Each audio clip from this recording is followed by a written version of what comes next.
KKR versus RR IPL 2026లో match number 28 రానే వచ్చింది.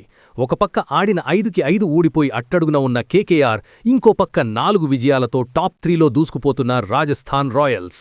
ఈడెన్ గార్డెన్స్లో ఇది డూ ఆర్ డై ఫైట్. ఈ మ్యాచ్లో కేకేఆర్ ఓడిపోతే వాళ్ల సీజన్ దాదాపు ప్యాకప్. Bowling complete flop. ఒక్క క్యామరాన్ గ్రీన్ మాత్రమే ఫామ్లో ఉన్నాడు. మరోవైపు లాస్ట్ మ్యాచ్లో ఎస్ఆర్హెచ్ చేతిలో ఆర్ఆర్ టాప్ ఆర్డర్ డకౌట్స్తో కొలాప్స్ అయిన జైస్వాల్, 15-year-old సూర్యవంశీ మరియు ఆర్చర్ బిష్నాయ్ బౌలింగ్ అటాక్తో వాళ్లే ఫేవరెట్స్. మ్యాచ్ అనాలిసిస్ ప్రకారం రాజస్థాన్కి 65% గెలిచే ఛాన్స్ ఉంది. ఆల్రెడీ ఈ మ్యాచ్ ప్రివ్యూ వీడియో మన ఛానల్లో అప్లోడ్ చేశాను. ఆ వీడియో డిస్క్రిప్షన్లో ఇస్తాను అండ్ ఇక్కడ ట్యాగ్ చేస్తాను, చెక్ చేయండి. కానీ హోమ్ గ్రౌండ్లో కేకేఆర్ ఏమైనా మ్యాజిక్ చేసి ఫస్ట్ విన్ కొడుతుందా? మీరేమనుకుంటున్నారు? కేకేఆర్ అయితే పర్పుల్ ఎమోజీ, ఆర్ఆర్ అయితే బ్లూ ఎమోజీ కామెంట్ చేయండి. Subscribe to IPL fan boy. జై హింద్.